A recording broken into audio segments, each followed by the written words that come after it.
Gesso the sketchbook, because I'm gonna go live. Just gotta prepare a page for the live painting session I'm about to stream.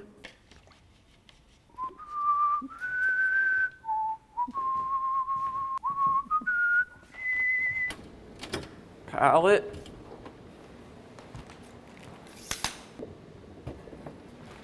Camera.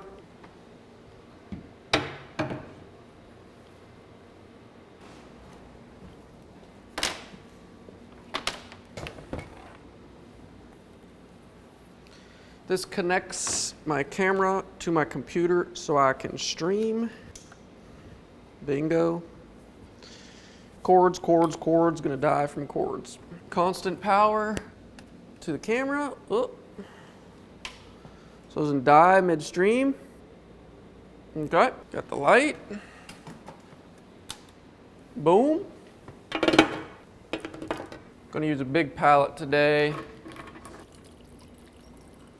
There we go. Titanium white, cadmium yellow, light, yellow ochre, cadmium red light, alizarin crimson.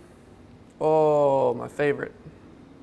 We got a cobalt blue and an ultramarine blue. We also got a burnt umber. It's none left. I'm gonna see if I can squeeze out some of it. Let me use pliers. Oh, I just made a hole in this.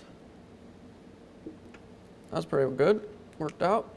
And I guess this is what you would call sort of like a light, cool palette. So we have white, no black, but we have a warm, cool yellow, we have a warm, cool red, a warm, cool blue, burnt umber to mix a black with the blue. A lot of colors. It's gonna be a small little painting sketch, but I wanted to go kind of buck wild with the palette. Let's begin streaming. And yes, I do have a Patreon where you can watch all of these live streams that I talk about. You know, we go live every single week. It's really wonderful. It's only $5 a month. I think super worth it. You know, every single week there's a new project. You know, if it's a super big project I'm working on, we'll do a snippet of that, 2-3 hours. But in the recent weeks, I've just been doing these kind of painting sketches, 2-3 hours of portraitures, pretty much specifically.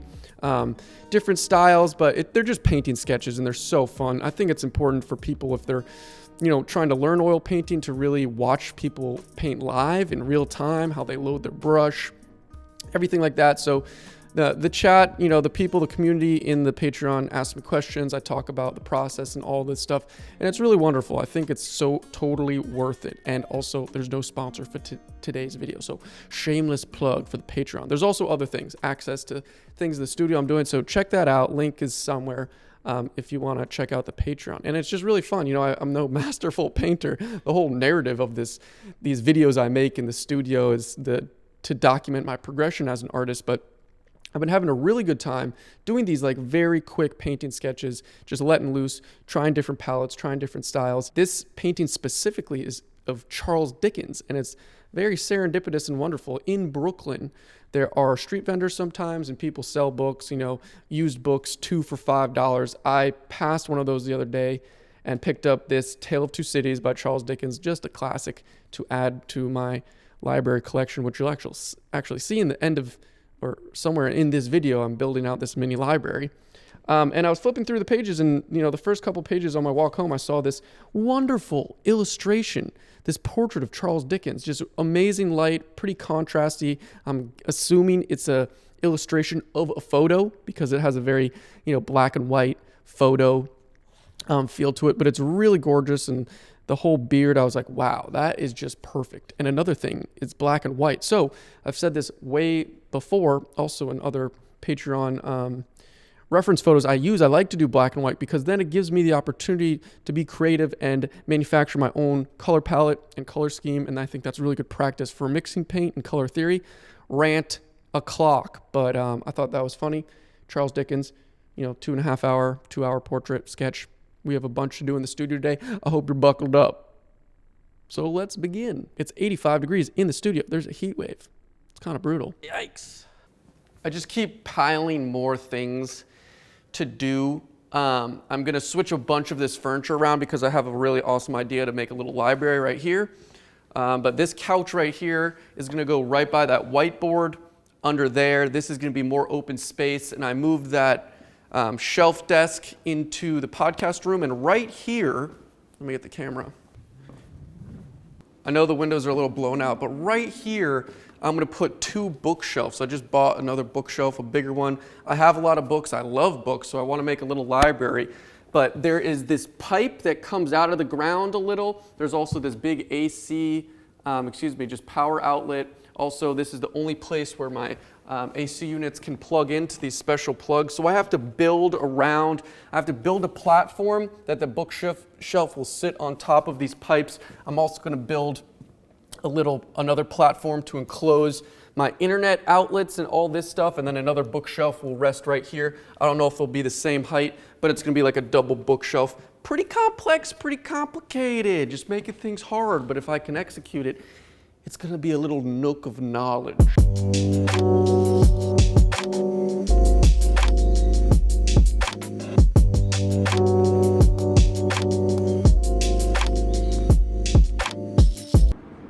Oh my God. All this is merch, y'all.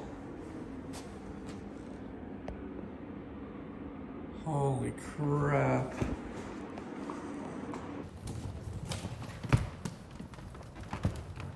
Whoa, this is almost a joke. All right, how many trips is this gonna take? I think we're gonna have to do 3.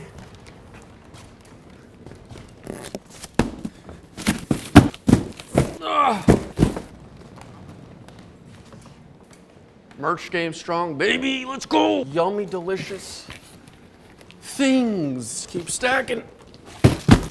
Bye.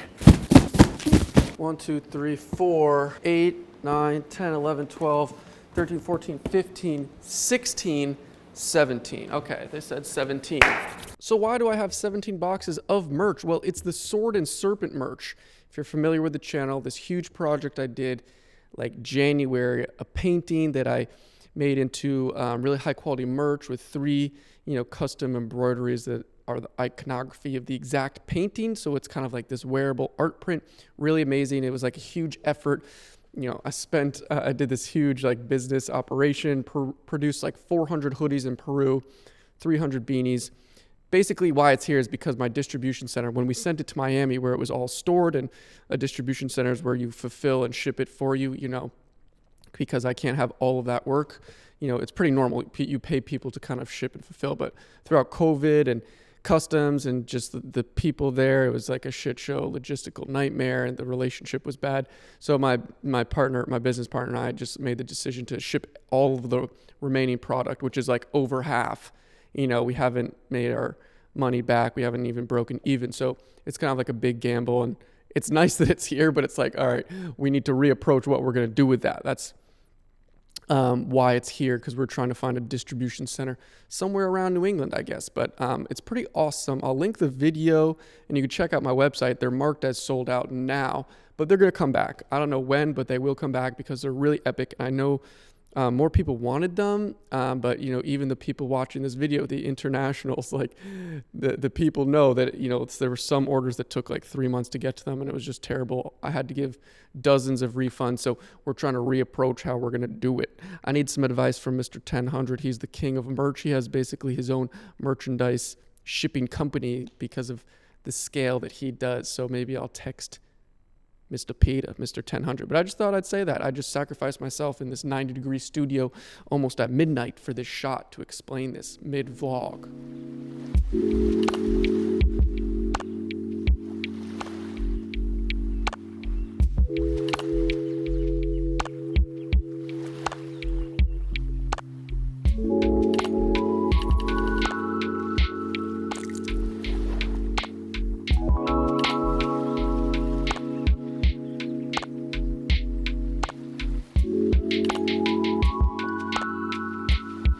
Bookshelves, looking beautiful. Also got this nice side table, secondhand leather, very nice. So this was actually the first painting to go up, but then I had to move it because it was too low for the bookshelves. So this is now the last painting to go up, and it's a winner.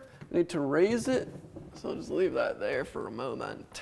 At the big boy. I feel like I've been living on this ladder recently. Drilling into the brick is like the bane of my existence. At my old studio, I actually had a lot of exposed brick. So I had to drill into it a lot. And usually you just gotta find the creases in the grout and the brick, and usually you could drill through that and then put a screw in there. But you know, you gotta work for it. Oh yeah. Lots of dust. Oh. Hey. This could be it. Oh, it's still just a slight, I think it looks nice. It's like the mantelpiece, kind of. It's like the hero shot right above the library, center of the studio. And it's awesome poppy orange on black background.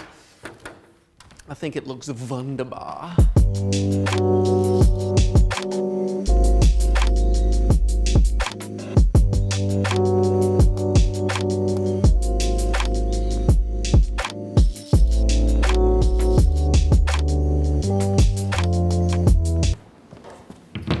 He's actually almost ready to release his... Yeah, art books are gorgeous, bro. All right, Poppy, we're putting these hooks in here. I have a lot. You can have some. You can have a lot. All right, so help me with this. We're just gonna do this. You see this? There's 4 of those. We're just screwing them in. So that's gonna happen every week, and they're gonna be called SLEW. Can you hand this to me up here? So it's gonna go, or should it be a little over here, like. Centered with the board.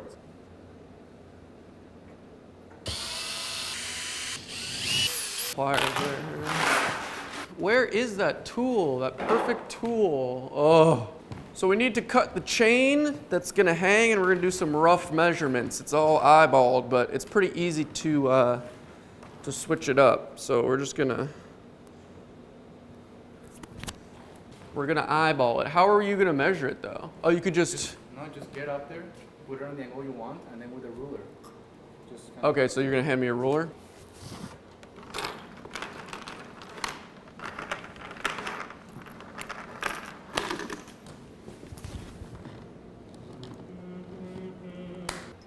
Oh yeah.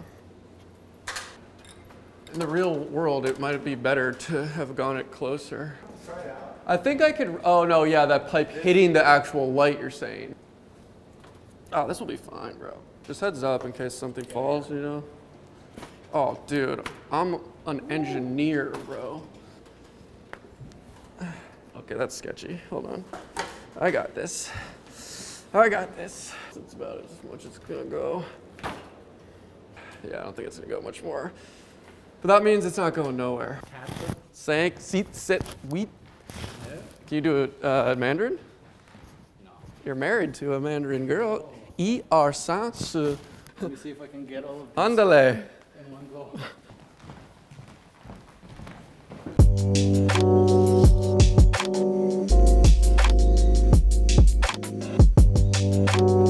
All right, so basically you saw Lorenzo help me put up that structure to hang those LED panels, and I wanted to get those panels hardwired into like the actual studio with its own clicker and even a dimmable light switch, but that would require all of this wire work and piping for wires. I reached out to like 2 different electricians, and they basically quoted me like $700 to $1,000 for that, which is just way too expensive for what I can pay. And so one of the electricians was really chill and was like, you could basically bootleg it. You could just use extension cords, cut them up and wire it yourself, and then just plug those extension cords into the wall. So basically I got 2 25-foot extension cords. I'm gonna cut off the end, whew, and try to wire it myself. I don't think it's that complicated. All right, I see the colors. How do you strip this? I'm no electrician, folks, but that worked out.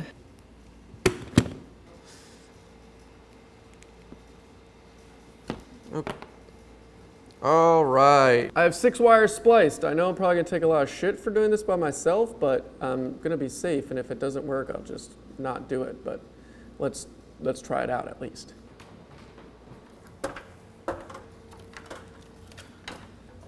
Oh, it's hot up here. All right, so let's first, I have these instructions from the electrician. Black goes into ACL, green gets spliced with green wire. Okay, so I'm failing pretty hard right now because I don't understand how this goes into this little hole. And I just crunch it. That's not right. I'm gonna call this electrician. I'm failing. Shite. Oh, God. Darn. So I honestly did give it my best shot, and I was super confused. I got to the final stage, but actually connecting all the wires and splicing it into this LED panel, I couldn't do it myself. So I had that original electrician that gave me this advice, and he's super cool. We chilled out. He's just like a really nice guy that saved me a bunch of money. We were talking about art, but it's all done and it's beautiful. The LEDs are absolutely gorgeous, and you could see this big painting I draped over kind of like the frame with the chains, just because I thought it would kind of hide that a little. Not that the panels were super ugly, but I just thought, you know, it was a perfect excuse to hang another painting. And maybe you haven't even seen this painting. I don't think it was hanging in my old studio. This is the second canvas I ever painted in my life, and I have it on video. It should be on my channel somewhere, but it was serendipitously also painted on July 2nd in 2014. The date is on the back, and it's like right now it's June 30th or something, so it's like serendipitously like 7 years since I've painted that, which is crazy. And so I thought that's just cool, and it just is perfect, you know, kind of spirit animal. I don't even know what character that is, hanging over the painting area. What a blast. It's funny how these LED panels are like a huge deal, and I knew, you know, the painting area I built probably like the second week of this entire place. And I wanted to put like a good amount of effort into building this space out because, you know, painting is a big deal and it takes a while and you spend a lot of time there. So as like a professional artist and, you know, spending lots of time painting, right? Like almost every week I'm painting on projects. It's important to kind of like have really nice lighting, and especially I save a lot of money building the frame myself, you know, taking this bootleg route with the electricity, and so it's just a really wonderful setup now with great, awesome light that kind of replicates the sun. It's soft, it's a little warm, it's not very LED like this light. I'm just really excited to finally use the painting area, and the plan is to do really big paintings. So that's the plan. This episode is over, but we got a lot done, and the studio is pretty much done. So I think moving forward, we're gonna do the studio tour and just start cranking out tremendous projects. Really exciting. See you in the next video. Holy crikey. This has got to be the brightest rainbow I've ever seen. It's so full and lush.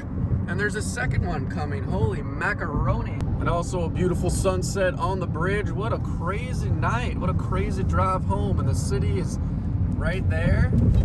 You see it in the distance? Can it focus while I drive?